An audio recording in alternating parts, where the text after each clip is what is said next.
الله الحافظ هو الذي حفظ يونان النبي في بطن الحوت ولم يضره في شيء. الله الحافظ هو الذي حفظ الثلاثة فتية في أتون النار ولم يحترقوا لا شعر من رؤوسهم ولا شيء من ملابسهم.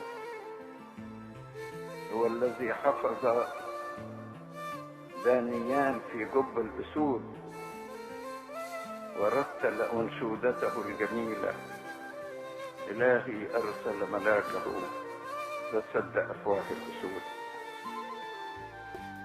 الله هو الذي حفظ يوسف الصديق، حفظه من أخوته حينما ألقوه في البئر،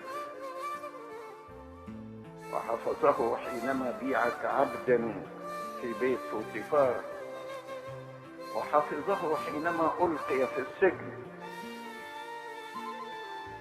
ثم رد له كرامته أضعافا.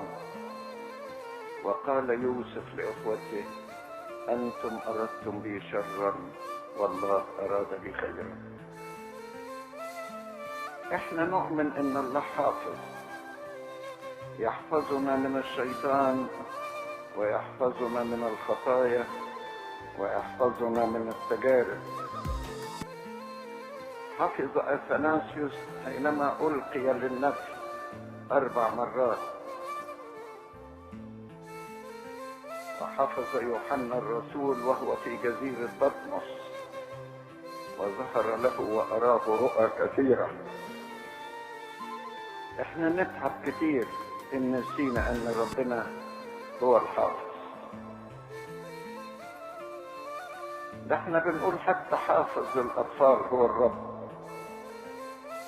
تاريخ الله معنا في الحفظ هو تاريخ طويل لن ننساه.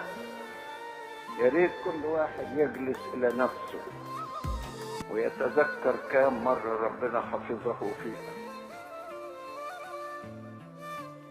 كم مرة حفظه فيها، وبعدين يسبح ويقول: بارك يا نفس الرب وكل ما في باطني فليبارك اسمه القدوس.